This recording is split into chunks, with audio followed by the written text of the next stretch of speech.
There was no monitoring of any kind, none of the electronics. You see all these pictures on the internet now, none of that. It was all manual. They would take a bucket of ice water, they'd pour it on your heart, and they'd put a clamp across the patient's aorta. And the blood shot all over the ceiling, looked like something out of the Shining horror movie. Nobody's coming to save you, especially in the old days when nobody knew how to save you.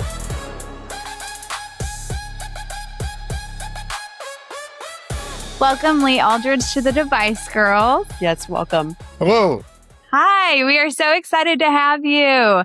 Lee is a professor at New Mexico State University for the CRNA DMP program. He is a former and retired cardiovascular perfusionist. And today we are just so excited to have him on to kind of talk about the start of perfusion, what it was like navigating to where technology is at today, and provide so many insights. So if you'll go ahead and introduce yourself just a little bit, Lee.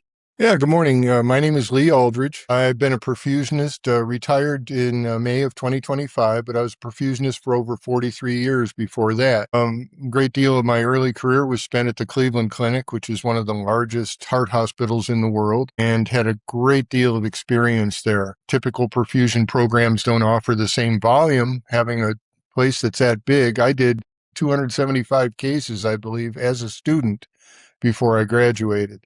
Yeah, it was a crazy era.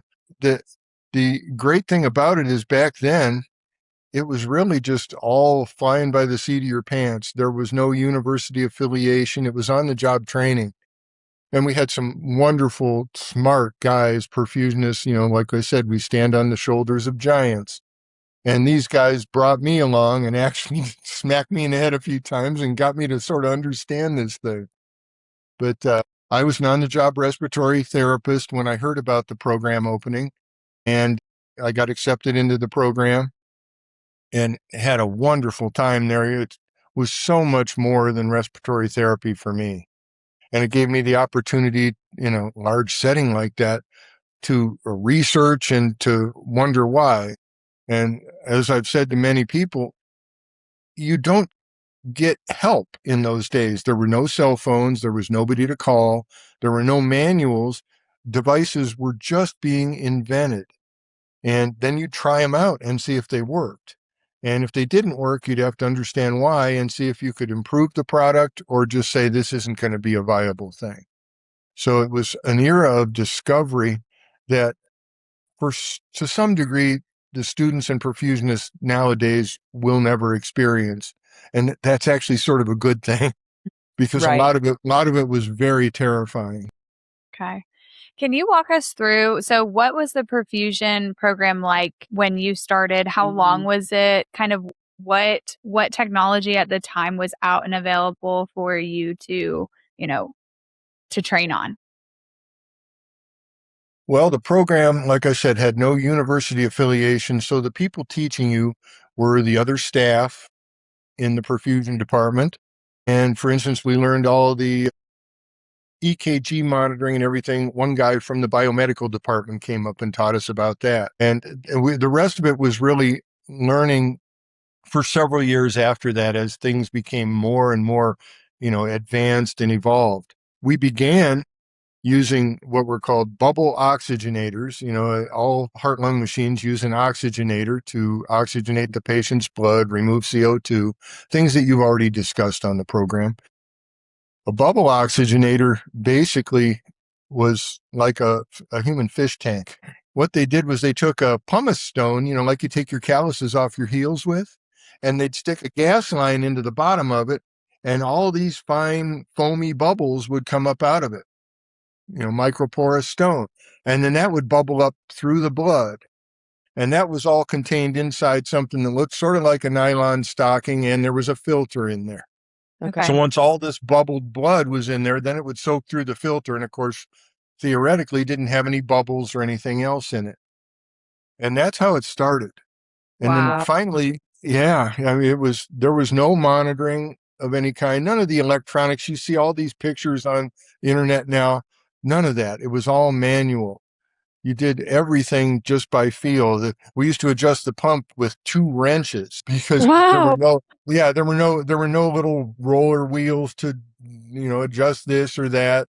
There was nothing to measure stuff by. If we took a blood gas, we had to put the little syringe in the basin with ice and they'd run it over to the lab, who knows how far away. And My God. depending if the runner was flirting with the nurses next door or if he was on break, you'd get your blood gas back sometime. Oh my gosh.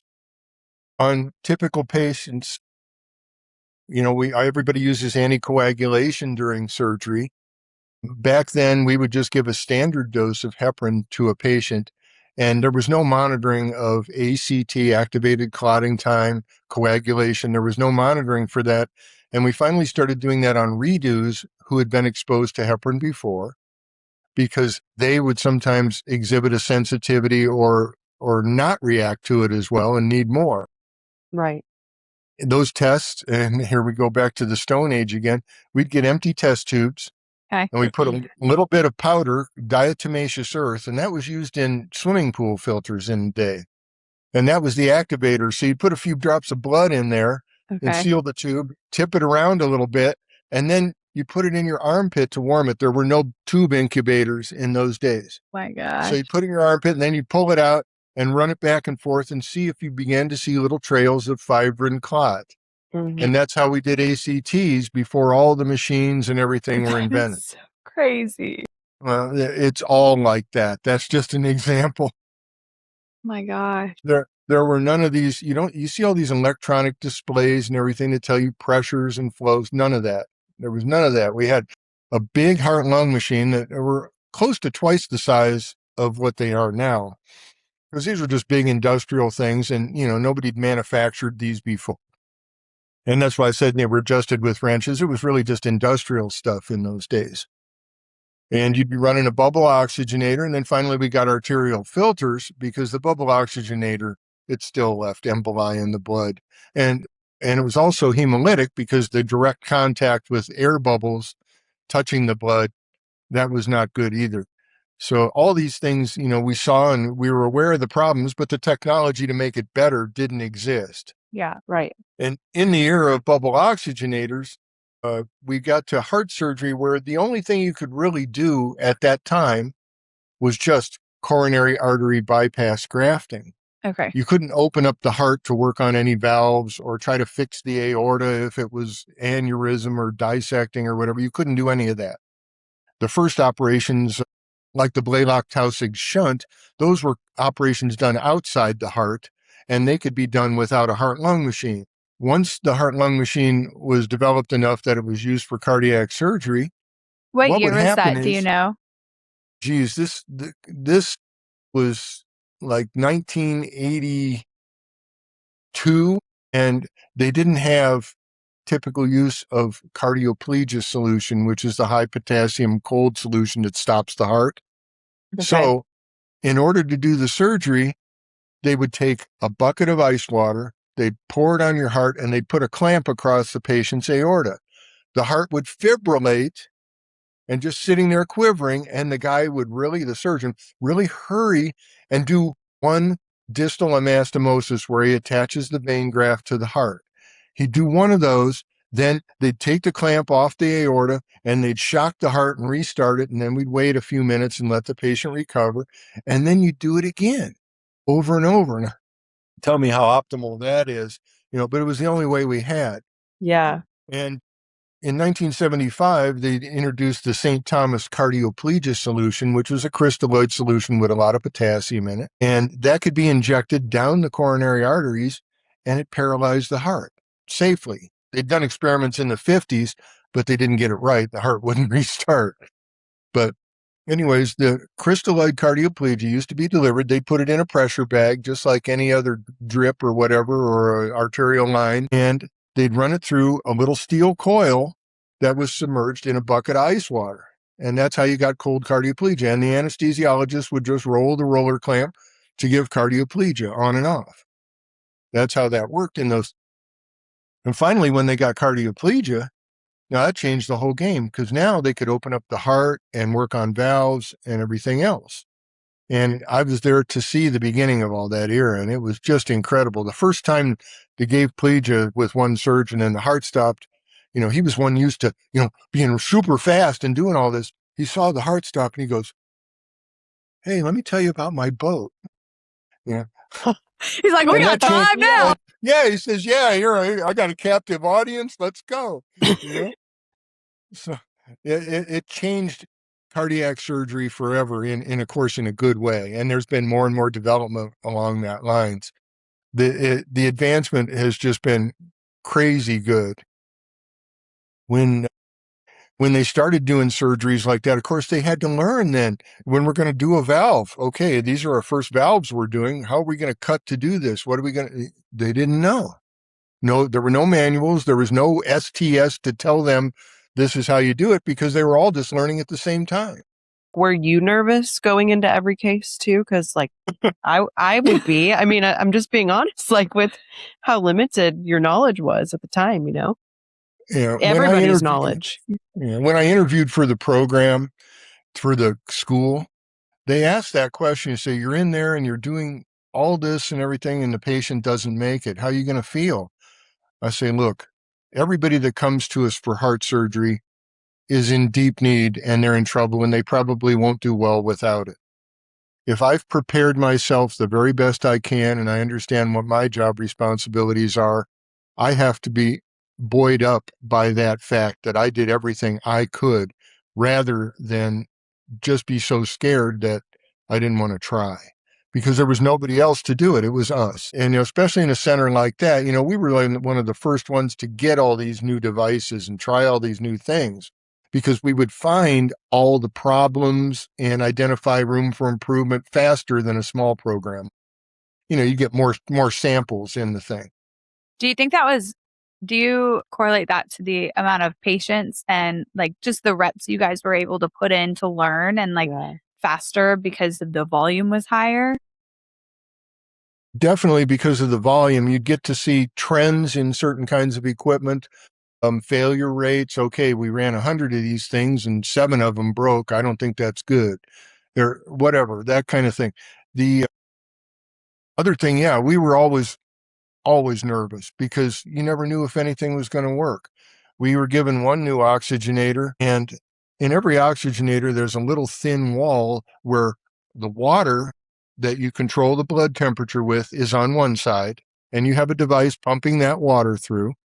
And on the other side is the blood, and that controls the temperature of that blood. Now, one of the devices, this wall was so thin and flimsy, somebody walked across the floor and they would step on the water line, and that would cut the pressure on the water side, and it would let this thing flex, and it would make air come out of the solution on the blood side. That kind of thing. So they learned how to develop. Yeah, we saw a lot of failures. So we learned how to describe these failures and to, tell the manufacturers, I think this is what's happening. That kind of thing. It was a crazy era because it isn't just like today where you just go get something off the shelf and plug it in. You'd get it there and then we'd run all sorts of tests. We used to do the training of students and training of ourselves. We'd hang a bed sheet up and you'd have a couple perfusionists on the other side with a big bucket of water. And that's where your lines from the heart-lung machine would go. So you couldn't see what they were doing. And you'd be running the heart-lung machine on your side, and they'd clamp various lines or make problems on the other side, and you would have to deal with it. Nowadays they have the high-fidelity simulation that looks just like doing a real case. Yeah. Mm-hmm. Back then it was like trying to set up, a Halloween horror show in your garage, that kind of thing. So it caused us all to be very, very vigilant all the time in a different way. We didn't have so much scientific information. Like they've come out with so much learning about the physiology of bypass and everything since I started. We didn't have any of that luxury. So we just sort of had to figure it out on the fly. This is working good. This is working better. Or the worst thing, I'm never going to do that again. Yeah. Yeah. That kind, you tried it. There were some failures. They had tried a solution of cardioplegia that was delivered warm rather than cold because they felt that the cold stunned the heart. It was just a theory at the time. And not only that, they wanted to run it continuously while they were operating. So that's when retrograde cardioplegia, where that's injected in the coronary sinus. The coronary sinus is the venous end of your coronary arteries. That's where the blood comes out and it goes into your right atrium and then back through your lungs. Anyways, they wanted to inject this warm plegia into the coronary sinus and run it through the coronaries the entire time they were doing the operation. Well, we had a whole unit full of people that did not do well. They ran that, and that has gone away. And there are many, many other types of procedures and devices and things that we tried over the years. We had one of the early ancestors of the Impella. The Impella is a percutaneous heart assist device. It works like a corkscrew and pumps blood. I'm sure you guys are probably familiar with that, being device people. The earlier one was called the Nimbus. Okay. And the surgeon, world famous surgeon, no names, no HIPAA today, but world famous surgeon, he put the device in a patient who was unable to come off the heart-lung machine. The investigator comes in the room. Hey, you can't use that device. He doesn't fit the profile. Well, what do you want me to do? The guy was dying. So, well, you can't do it. They're going to take it away from us. So the surgeon, let's say, expediently removed the device from the patient and threw it against the wall. And the patient came off bypass and was fine with some drips. So, it's just been a crazy ride. But you've seen all the trials of these early devices, the very first LVADs, the very first ECMOs. There were other centers doing these things at the time, but they weren't reported, et cetera. So we got a chance to be partly, the designers of the manual for some of these things. The old LVADs used to just be a little centrifugal pump and the tubing that went to the patient's cannulas. That was it. Yeah. Yeah. And, we learned about that, and you learned about emboli and all sorts of things, monitoring anticoagulation for people who are on these long-term therapies. We had one gentleman many, many years ago on one of these centrifugal LVADs, and he was sitting up on the little exercise bike in the unit doing his legs and just keeled over, passed away. The centrifugal pump has a center axle around, just like a merry-go-round that it spins on. And around that axle had formed a clot shaped like a ring. Okay. And inside the device, we found that much, and the other part was in that gentleman. And so we learned. I'll tell you some of the bad things. These things happened. The man would not have survived had we not put the device in the first place. Yeah. But just like the early heart transplant recipients, everything else, you learn all the things from the failures of what you've done so far.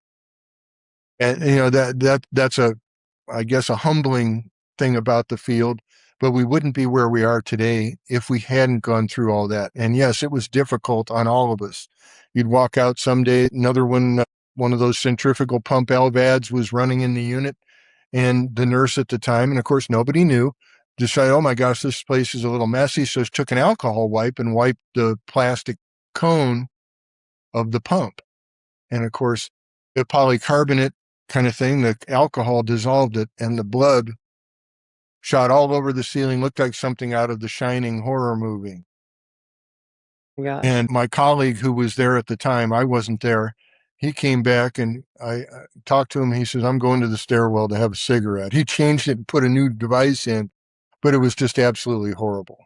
And there were many, many, many, many stories like that. And we have other things to discuss today, but I'll just let you know that the old days were extremely difficult, and we had to be very, very staunch in how bad we wanted all this to work. Yeah. So, and you might be able to use this to segue into like where we're at today, but I feel like between then and now, the space has evolved so much. So when do you feel like you guys kind of started to feel like you've really kind of got this stuff figured out and like allowed for all of the evolution that's happened so far to actually like start taking off like it has and gotten us to where we are now? Well, I'd say that probably started somewhere around 1990 for myself and many of my colleagues. That first 10 years, the 80s, was all about just starting to figure out the new technology. You'd get something that you'd never seen before, you'd never heard about, and they'd show you how to run it, like the very first membrane oxygenator, the Travenol membrane oxygenator. They actually flew all of us up to Michigan to attend a school to learn how to use it. Nowadays, now I've described this and some of the other subjects I'll talk about on my TikTok page, and that's where we met. But the first membrane oxygenator, now today, you have one little knob and it controls the flow of the pump and everything like that. Back then, they designed it after the heart. And I put a diagram of this up also on my page, but they designed it so there were two pumps, just like a left and right ventricle. And there were two atriums, the same. So the venous blood would come out of the patient, go into one bag, and then it would be pumped from there through a heat exchanger. Now, all the parts were separate. Nowadays, all the units are all modular, combined, so they have everything in one package. They used to be separate pieces, all connected by tubing. And that's important because it took more fluid to fill the whole thing in those days. So anyway, they had the first pump, and it would pump through the heat exchanger and the oxygenator, and then go back to another bag. And that other bag would be pumped through a filter and then back to the patient.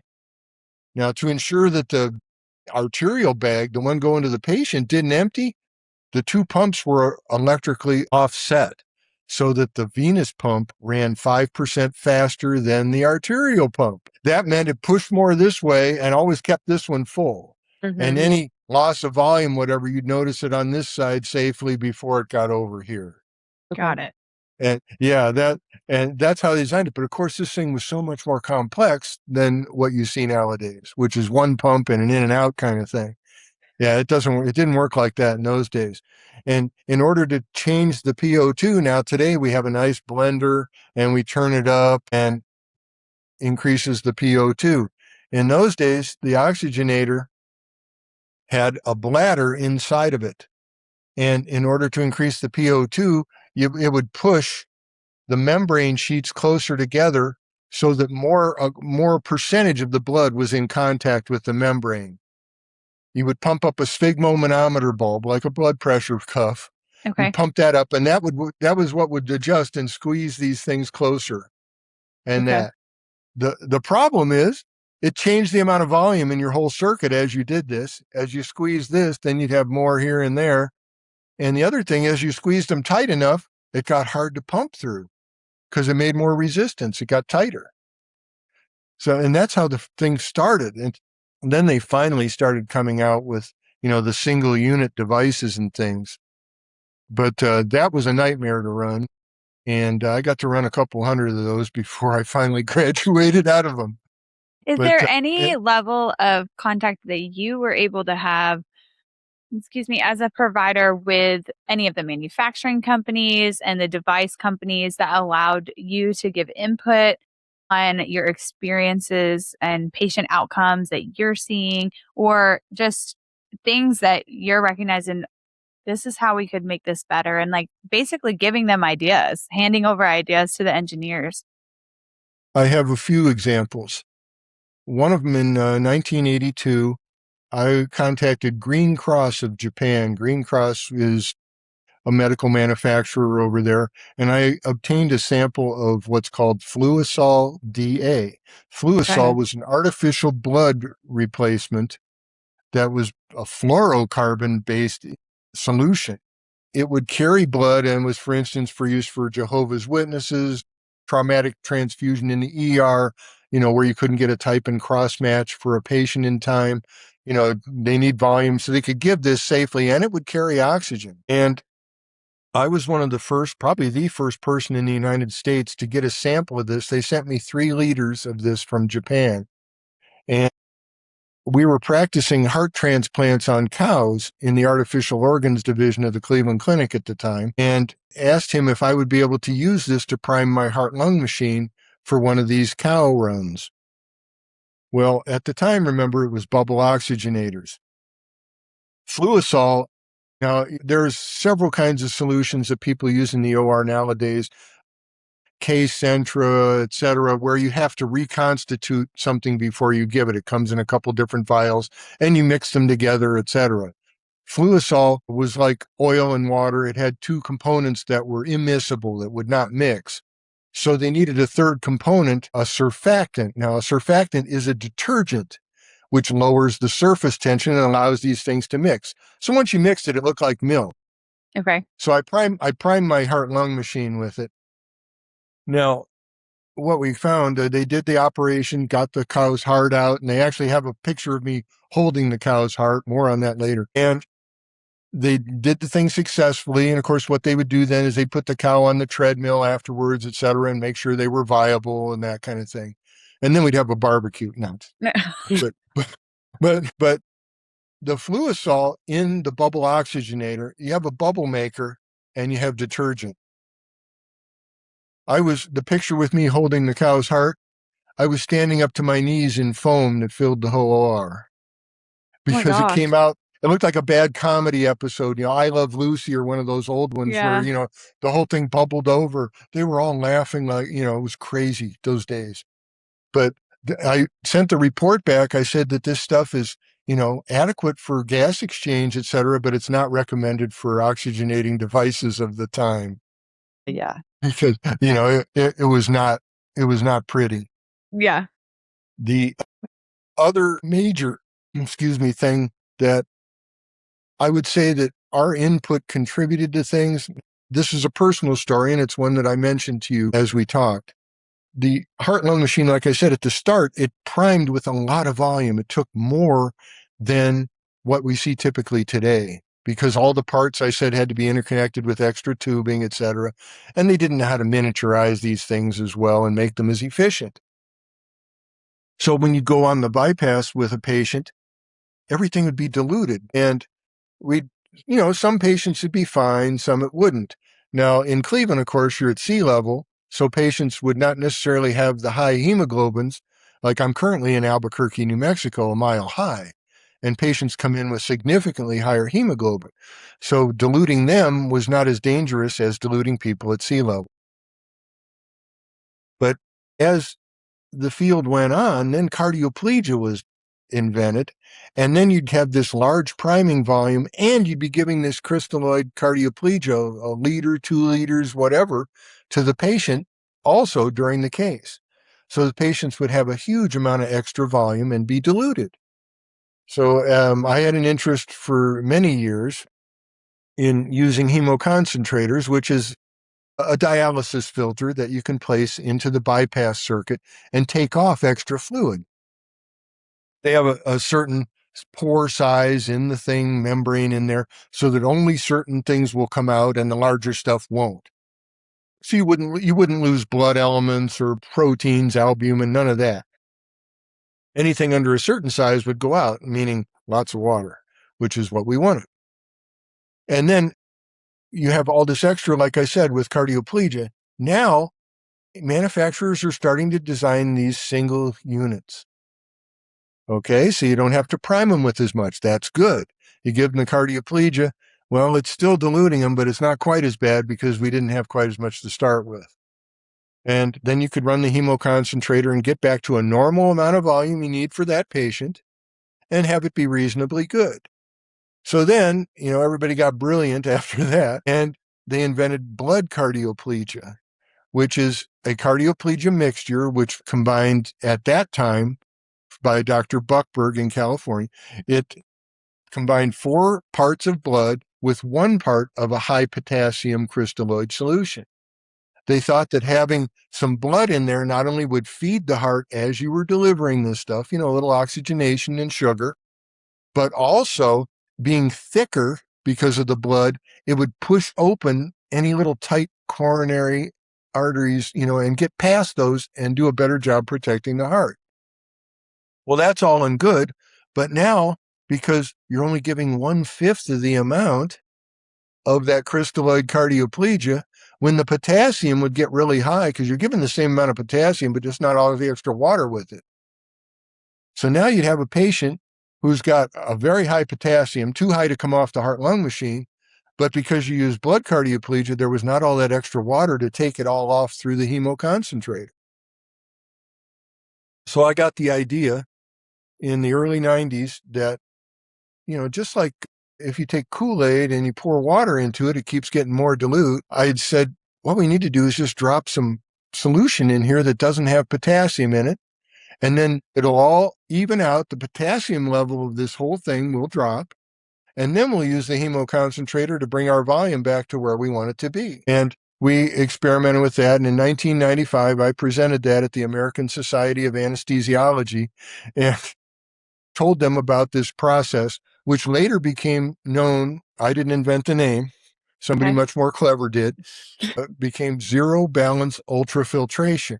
Okay. And this is used all over the world daily by perfusionists everywhere. And that was presented in 1995. As a result of that string of patients using saline, I realized, but their magnesium and their calcium and all that stuff was getting diluted. And we'd have to replace all that then afterwards too. Now, of course, in that era, all they did was do chronic dialysis, where the people would come in through their arm shunt and have dialysis on their schedule. And they had no idea how to treat this kind of imbalance, abnormality over such a short period of time. I had an hour or two in bypass. They have, forever to do it in the dialysis clinic. So they really didn't have any idea at that time. So I had the Cleveland Clinic Pharmacy make me a dialysis solution with no potassium in it. Okay. And then we started using that, and I talked to one of my students a few years back, and they were still using it at the Cleveland Clinic because of that Travenol membrane oxygenator that I told you about before, the Cleveland Clinic perfusion department, and probably other departments as well, had an intellectual property agreement with Baxter Travenol at the time. So all of the information or intellectual property that came out of our department was therefore the property of Baxter. Okay. And I believe that all the information that they got from me developing this solution and using it in ZBUF, zero balance ultrafiltration, ended up becoming what's now Prismasol. And everybody uses Prismasol in the intensive care units for CRRT, continuous renal replacement therapy, et cetera. And Prismasol has been in use all over the world. And I've put up a couple thought videos about where the evolution of all this will end up, incorporating AI, et cetera, into it. But that was a proud moment in my career because that's something that allowed us to get patients off the pump when they were stuck. And then, of course, you learn that, hey, this isn't just for taking off potassium. Now I realize, hey, we got a patient with a super high glucose. Done. You could adjust all that stuff while you're on the pump. The traditional dialysis, you can only do it so fast, number one, because of the size of the access. But number two, it's the patient's heart.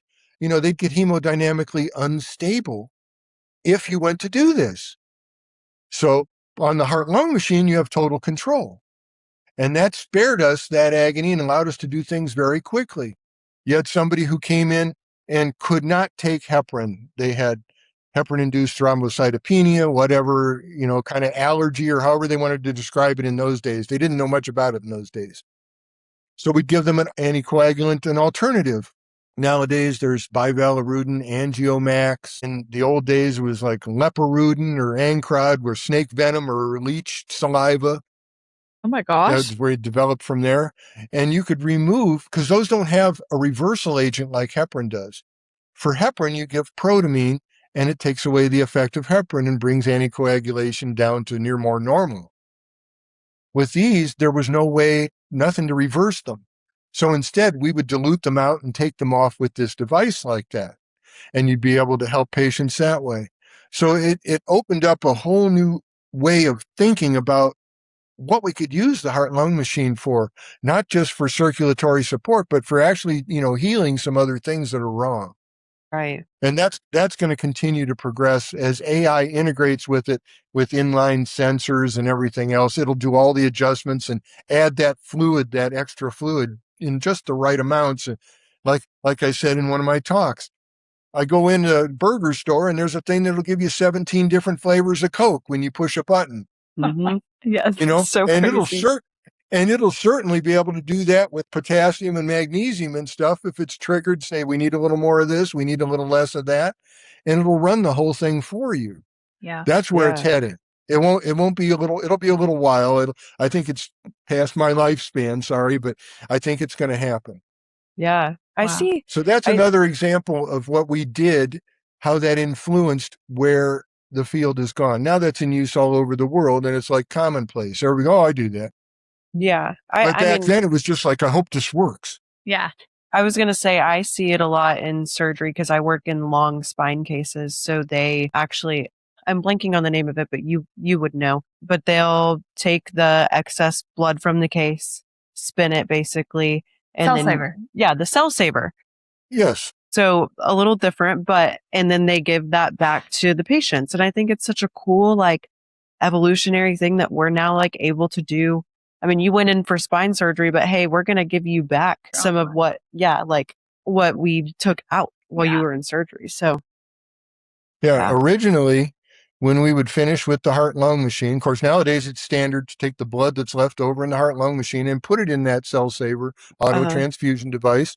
And that returns the red blood cells back to the patient so they don't lose any of that. Yeah. In the original, they would take the arterial cannula out of the patient, Okay. have a clamp on the end, and they would hand it back to us in perfusion when they were done. We would wipe it down with alcohol or betadine, and we'd get the standard blood transfusion bags that have the needle on the end of the line. Okay. And we would poke those into the arterial cannula and pump it a little bit, turn it up just a little bit and pump it into the blood bags. And that's what would go to anesthesia.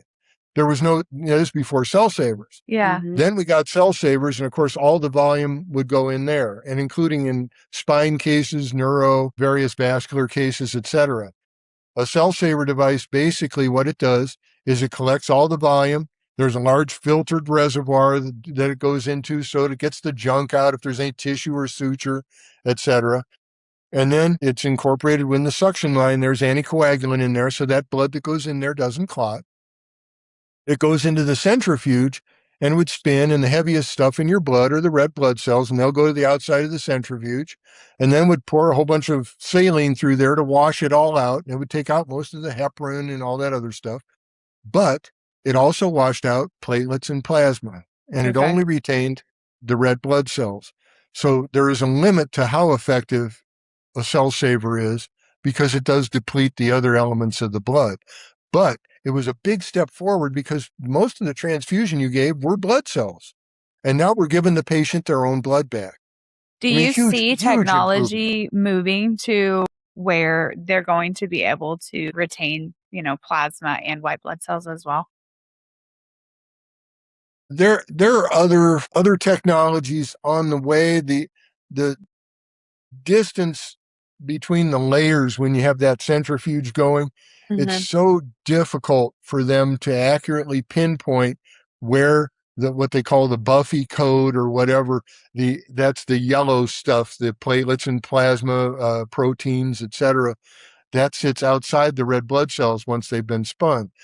Getting that accurately to be able to pump that into another bag and transfuse it or something, I haven't seen that happen yet. Okay. Now, I've been out of the field for just over a year, so who knows what's happened because it all moves so fast. Yeah. But yes, I do see improvements. They're trying all the time to do this. The other thing about improving platelets and plasma is the coatings on all the tubings and devices. They've come up with coatings that are lipophobic and hydrophobic and all that so that they don't allow this stuff to stick to them as easily. The first thing that happens when your blood goes through any of these devices is it wants to protect its, so it lays itself down. The platelets and plasma make a coating. They call it endothelialization.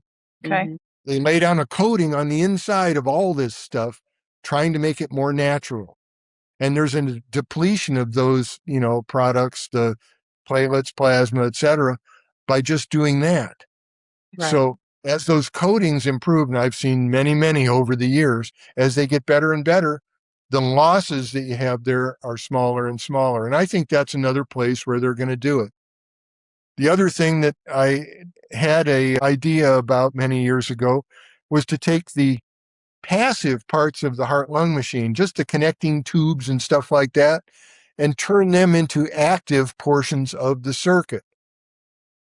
The venous line contains a lot of volume because it's a larger line working at lower pressure, etc. And they used to have a device. They had a device called the iVox, the intravenous oxygenator. And that was like a big mesh that they would deploy in a patient's inferior vena cava. Okay. And that was like the earliest ECMO because it was a pre-oxygenation for blood going into the right side of the heart. Now that device ended up, being problematic because people tend to form clots in their IVC if they're prone at all. And that thing just gave it a whole, big grid work of stuff for it to lay down clot on. But I thought we'd be anticoagulated. What if we put this thing inside the venous line and make the venous line part of the active circuit? So that would reduce the size of everything else you need because we have all these dead space things in our circuits. Anyway, that's a long story, but those are the kind of ideas that popped into our heads in those days because there were no rules. Yeah. There were no rules. I wonder what would happen if I did this. Oh my God. Yeah. That's how it was. Yeah, you Yeah. had to have a strong constitution because you'd walk out of there some days be like, oh man. Yeah. Yeah. But honestly, like looking back at how you learned and everything that you endured back then versus what they have now, obviously, I think that schooling and teaching is phenomenal. But do you think that you almost like learned the job better by having to go through it that way instead of just sitting in a classroom learning it? That's what I'm trying to get at. Like my question for you. I think that the advantage it gave us, perfusionists nowadays are on the whole way better than we were. Right. At that era. I will not say anything else about that. Yeah. But and throughout my career, I noticed that all of the troubleshooting and all of the basic plumbing and things like that, which are just all done for you, taken for granted nowadays. Your entire heart-lung machine circuit already comes assembled in a nice pack and you just throw it on the thing. We had to build it all. We'd go in there and cut the pieces of tubing, put the connectors in, send it for sterilization and everything. So we became intimately familiar with every aspect of that. The focus is not so much on that nowadays. And I always, when I'm giving advice to young perfusionists or people who want to get into school, is to take the time to really figure out, what's going on. All of the different devices from different manufacturers, they look different, etc., but they all work exactly the same. So understand the basic stuff underneath the concepts that are important. The actual device, you're going to be able to run one from this manufacturer or this manufacturer. This thing might look a little different, but it all works the same. And you've seen that in many other areas of medicine too. How many people, produce clamps? How many people produce, Band-Aids, whatever. Well, even all the implants, like orthopedic implants, like they all look the exact same. Yeah, well, they're all meant for the same purpose, and they all do pretty much the same job. I agree. Yep. But in those days, there were no comparisons, like I said. And I guess we could, talk about a couple horror stories, etc. Yes. Mm-hmm. I was on call on a Christmas Eve at the Cleveland Clinic many, many years ago. This is before cell phones. Okay. And it was difficult to be on call in those days because the Motorola pagers that they had, they didn't always work so well. Yeah. But anyways, I got called in for a crash and I'm on bypass with that patient. And then the same surgeon has another patient up in the unit crash. Okay, call my second call guy. Christmas Eve, they couldn't get a hold of him. So the nurses brought another heart-lung machine into the room where I was working. And I got that one ready.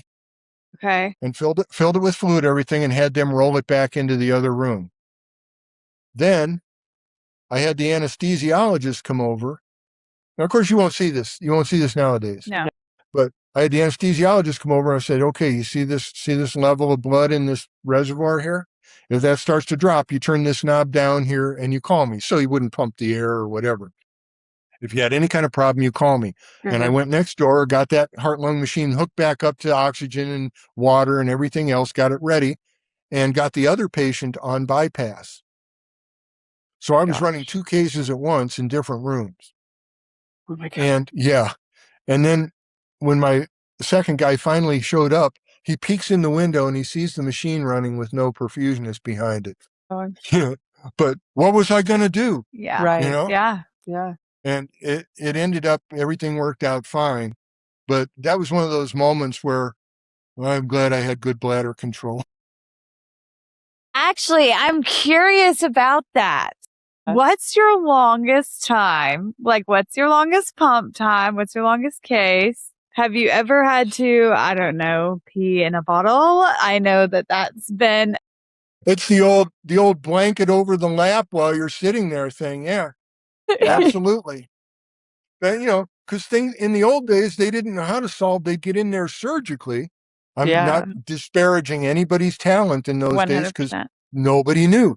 But they'd Right. get in there surgically and they'd run into something like, I wonder what to do here because I can't get this stitch in around this corner, whatever. And then you'd be delayed. Or you'd do something and then, no, we got to go back on pump. I mean, there's jokes all over the internet about that, you know, and I was right. And damn, just when I had to pee, that kind of thing. Yeah, because God. I easily over 12 hours. I don't remember exact length of it, but one of my first cases with one surgeon who thought he was better than he was in those days. He tried to do a triple valve, triple bypass operation.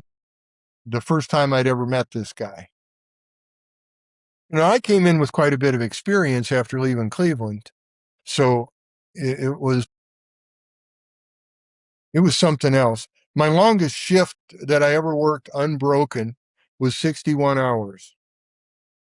And I was on call. This was again a Christmas Eve. My one son, my special needs son, who's had multiple heart surgeries himself. So I know what it's like from both sides. It was his birthday, so we were going out to dinner, and right when we were waiting for our table, I got paged to do a dissecting aortic aneurysm for the locums surgeon who was in, because the other guys were off for Christmas. So I went in and did that. And then right after that, got called for a pediatric emergency and did that. And then an ECMO in the NICU, the neonatal ECMO. And I left after 61 hours on that device. And yes, my supervisor got in trouble for leaving me there that long. But that's, you know, you do the job. You're there. Nobody else can do it. You have to do it. Right. And that's part of one of the things that everybody in this field understands completely is that you're there. Nobody's coming to save you, especially in the old days when nobody knew how to save you. It wasn't like you could call for help because nobody knew they'd how be to just help. as clueless. Yeah. They'd be just as clueless. So all these devices like that, it was a horror story, if you want to call it that. But we muddled through it and got to where we are today. Yeah. Amazing. I'm curious. I actually kind of have 2 questions, but I'll start with this one. Because when we had Devin and Andrew on, they were talking about how small the field is still to this day. So I'm like, what was it like back then when like you started doing this? Or do you think it's smaller because people have to go through like all the actual training now? Or what was that like then? Well, no, there were far fewer, perfusionists in those days. The reason being that many of the smaller heart programs, et cetera, just didn't exist yet. As large centers like the Cleveland Clinic, Mayo Clinic, et cetera, they began to open satellite programs in other areas of the country, et cetera, and even some overseas, et cetera. And that grew the field significantly. It was a very small field at the time.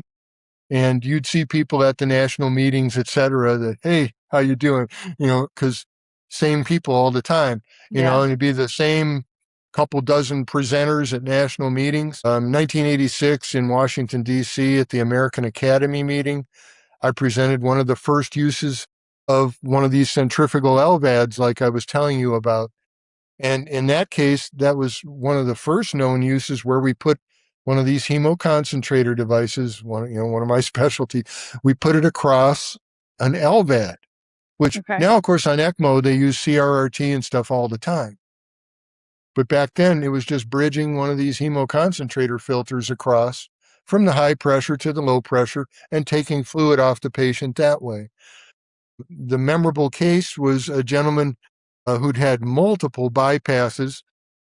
They take a coronary artery and they take the vein and they make a small slit in the side of the vein, not at the very end, because most grafts, they take one end and they attach both ends.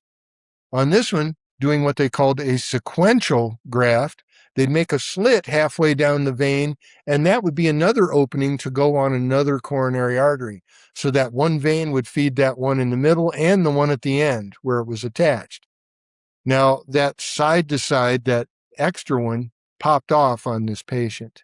And that was this patient that I presented because he took enough of a stun. He got back to the OR, but he couldn't come off bypass. So he ended up on one of those small centrifugal LVADs.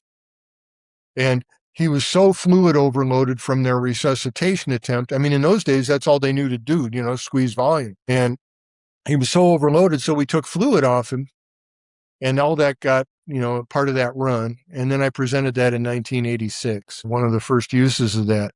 And that patient actually made it. It was very significant. As far as another patient that was very memorable, well, my brain is locked into one thing. We had a little 7-year-old girl. We were doing Healing the Children, one of the charity cases. And this little girl was 7 years old. She's from a Central American country. She weighed 30 pounds, being 7 years old.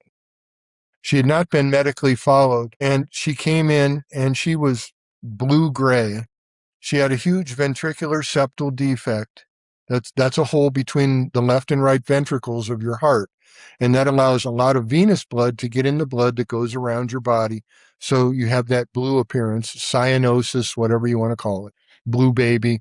But she was 7 years old and like this big. And I'll never forget the look. We wheeled her back through the intensive care after the surgery, and her host family was there, and she was pink. And they were crying, and it was one of those wonderful success stories that you just cannot forget, because that was truly somebody who had not been taken care of that we were able to save. Do you feel as though patients, and stories like that you experience in your career, and then, you mentioned your son and being on the other side of the table, experiencing that, how do you feel like that continued to shape you and your drive and your fire to, grow this field of perfusion? Yeah, a lot of people have asked me, so, you retired, what are you still doing? Well, I was very involved up to almost 2000 in all the development of so many of these technologies. And when my son was born, I would do a pediatric case and then take my patient up to the unit and then go in the next room where he was in the intensive care and sleep on a camping pad next to him. So I got a very unique perspective, not only of understanding the stress and worry and everything else that parents go through, but also seeing more of the aftercare. Because typically perfusionists, we drop our patient off and we'll go head back down to the operating room. But in this case, I got a chance to see how they take care of these people and get them from the surgical point to the discharge point. And that taught me a lot about the wonderful personnel that are outside of what I'm doing. All the nurses in the unit, the intensivists, everybody who'd helped take care of him. He was a tetralogy of Fallot baby, and he also had a double aortic arch. He was 4 pounds, and at 2 weeks old, he had a thoracotomy to remove the redundant portion of his aortic arch. It was flooding his lungs and stealing blood from his brain. Then at 9 months, he had his first primary TET repair.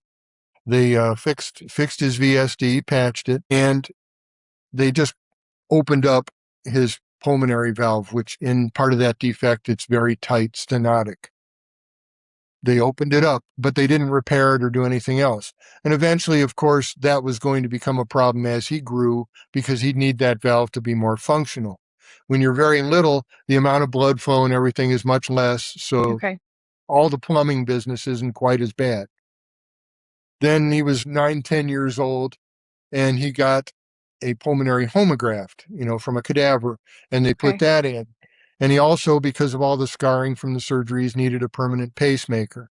And at that size, he was very tiny. They'd Yeah. put it in under your diaphragm, and they'd run the wires up from your tummy up to your heart. Wow. Yeah, and he had several of those because those are little tiny ones and the batteries don't last long. So they had to go in and change those a few times. And finally, he got big enough where he could get the normal one, the subclavicular one, for an adult. And that didn't go because his dominant arch is not the left side like most people. His goes the other way. Okay. So Okay. when they were trying to put the pacemaker wires in through up here, they punctured one of his lungs and collapsed his lung. So he spent several days in intensive care.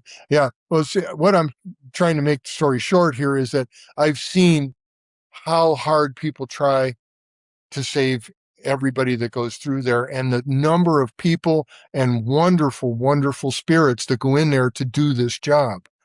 Not just perfusion, but everybody following through to do this.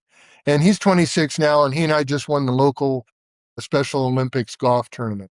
Congratulations. And we did that last year. We were state champions, and we're going to do it again this year. Good. Woohoo! Into August, go team. Oh, That's We'll our be plan. cheering But for you. I'm getting to spend a lot more time with him in retirement, and that's wonderful. He and I volunteer at the local animal shelter, and he gets to cuddle the cats. He's maybe 8 to 10 years old in his head now, and Okay. he's 26 actually. yeah. Okay. So How- it's been a wonderful ride, but it taught me so much more about patience, tolerance, and truly caring about it. And then I did over 1,000 babies since then, and every one of them I really tried to put my utmost care into. I own a patent for a neonatal pediatric ECMO circuit, and waiting for the FDA to make it a little more available, if you know what I mean. They had emergency use during COVID, etc. But I don't know if I'll live long enough to see the FDA do it or not, But I do. It's a wonderful thing. We ran it on a little 2-day-old 4-pound baby for 4 days. Most ECMOs clot under those very low flow conditions, and you see it on the inflow side of the oxygenator all the time. The blood's coming very fast through the tubing, and all of a sudden it opens up to go into this oxygenator. So it moves much slower there, and that gives it a chance to clot. And you see that, and my design, it beat that because there were no clots at the end of it. It basically ran through the devices a lot faster and just peeled off a little volume to go to the patient. That's And amazing. it kept the devices not clogging. Yeah. I was going to ask, how do you feel as though like your job prepared you to go through what you did with your son as a parent? Because I can only imagine like a normal parent that doesn't know anything about any of the cardiac space. How do you feel like that prepared you? And you kind of touched on this a little bit, but do you think it helped you going forward in those cases you had after as well with patients? Well, that's a double-edged sword because the more you know to worry about. Right. That's true. When you don't know, basically you'll have a nurse calling you every hour out of the OR, or getting a report, or seeing your ventilated, paralyzed baby up in the unit and going, how's he doing? So there's a limited amount of information. Number one, they aren't able to understand more of that information anyway, but there's a limited amount. So if everything's going without, horror or terror or whatever, then as a parent who doesn't know much, it's a little easier. But when you know more, you're thinking, well, what about this? What about this? And it's that mindset that keeps you in perfusion anyway, because you're always thinking a little bit ahead of where you are. You don't look at where the snapshot of what you're doing right now. Instead, you think, where are we heading? Is this a good direction or bad direction? And what do I need to do to head it off? And Anticipation of next steps. Yeah. yes, ma'am, exactly. Yeah. Let's talk a little bit about ECMO and share as much or as little as about your device that you'd like as well. But ECMO is definitely one of those, I don't think talked enough about, parts of surgery and of the cardiovascular space. First and foremost, can you explain ECMO to like talking to somebody who doesn't, know much about ECMO? Well, guys, putting me on the spot here. ECMO is basically a simplified version of the heart and lung machine. The heart lung machine incorporates a whole bunch of other pumps and other mechanisms that are necessary for cardiac surgery. ECMO itself is just a blood flow support device with an oxygenator put in it so that it helps breathe. ECMO can be used in one of two ways. It can be used for somebody who has bad lungs. You'll put ECMO in so that it takes venous blood out and puts that oxygenated blood back in so it goes through the normal heart circulation through the right side of the heart. They have special cannulas now where it's one cannula that's got two sets of holes, one drains it and one returns it, that kind of thing. The support of the lungs that way, then the native heart, the patient's heart, is doing the work. These are for people who've come in, and it could be, being in a fire and breathing all the hot, smoky air, whatever. There's many different reasons that they could have that. And we saw that during COVID as well. And you see that in other things with certain cases of flu, hantavirus, et cetera. There's many, many different, and respiratory distress syndrome, and kids, getting various kinds of, anyways, you'd support their lungs with that right-sided support. Arterial ECMO also pumps blood around the body, so it basically takes over the entire function of the heart. Drains venous blood, and there's various access points. It depends on the program, the nature of the problem, etc. From where they'll put a cannula in the femoral vein to drain blood. They'll put a cannula in the femoral artery to pump the blood back in and pressurize the arterial system that way. They'll put cannulas up in the neck. I mean, there's all sorts of access points, and it's beyond the scope of today to talk about all the varieties. But basically, a VA ECMO, veno-arterial, is pumped in so that it pumps into your arterial side of your body. And that way it supports both the heart and the lungs and gives everything a chance to rest and heal. Okay. Huh. With ECMO patients, so we've kind of, I feel like, experienced on or through our platform and the social media side, a lot of like what families experience and kind of how traumatic that can be for a family. What is something, maybe a piece of advice to those families as a provider for of maybe comfort for what they're seeing, what they're experiencing, and how that device is helping their child, their loved one to reach that end goal and help them get better? I think for a lot of families, you could just explain it in very simple terms, like, how after you do a workout, you're tired and you need to rest. You do a set of curls and your bicep gets pumped and you need to rest before you can do more. That's exactly what's happening with your son or daughter's heart, your father's heart, whatever. And this device allows them time to rest. These devices are very well constructed now, and they're monitored by people who are very well trained to make sure that these devices remain safe and provide the rest that we're looking for. And they're all, schooled in how to take care of it if anything goes wrong, etc. And this is the rest that your son, daughter, father, whatever needs in order to survive. Because if we stop this now, he's not quite ready. You just have to be very straightforward in that, because people can tell when you're shining them on, that especially under circumstances like that. If you aren't just brutally honest in a kind way, then they won't respect the work and the judgments that you're making. Yeah. Yeah. I What? think one thing that really threw me off was like that Vivian had talked about because I mean, we don't work in the space to be able to really see this and experience this. She had mentioned that sometimes like when you do have those patients that you're unplugging on ECMO and they are, you know, the really tough cases that there's just really nothing else that they can do for these patients. Can you help me understand a little bit when you're doing that process and the patient is alive? What does that look like? What does comfort care look like for that patient to be able to pass peacefully? And like what protections do the teams try to provide for the families to make that a less traumatic experience? Well, like I was saying, of course, you have to be transparent and honest with what the situation is. Patients who are not doing well on ECMO, you obviously can tell them we can't remain on this indefinitely because every little bit of this, it's just chewing up the blood slightly, not very much, but slightly, but over an extended period of time, it's a problem. And also, they have, let's say, echocardiogram. They'll go up and they'll check and say, is this patient's heart recovering from 2 days ago or a week ago?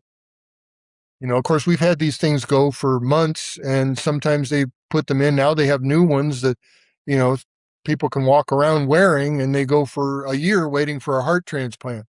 But you would explain it clearly. Say, we're watching for improvements in your baby's heart function. And while it's not functioning right, it's not good enough yet that we could stop this device because they won't be able to survive. And you're looking at other things too, is that, their lungs begin to fail. All the ventilators, they blow air into your lungs. And that's absolutely the inverse of how you actually breathe. You make a vacuum down there, your diaphragm drops, and it sucks air into your lungs. So when they blow air into your lungs, I mean, you know how that is when you have a balloon and you try to let it back into your mouth. You feel that pressure?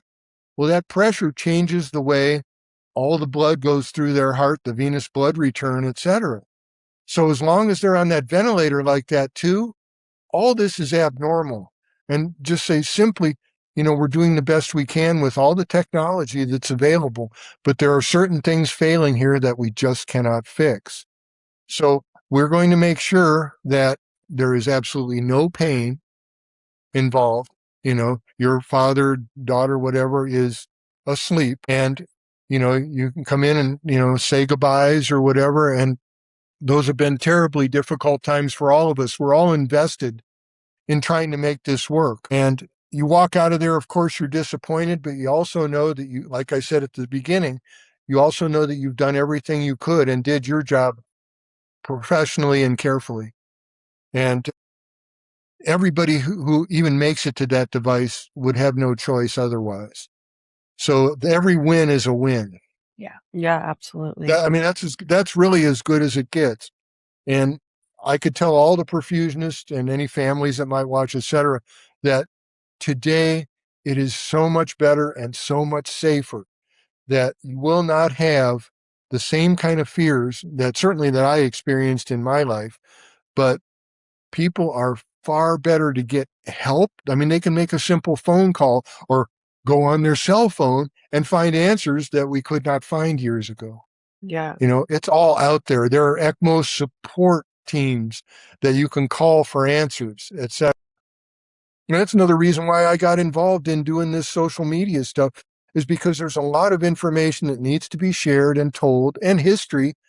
How did we get here? But coronary angiography, I was telling you real quickly, that got invented. It was an accident. They were gonna shoot a ventriculogram where they just inject dye into your aorta and watch how fast it gets shot out. And they injected it at the wrong time, and the blood went down the coronaries.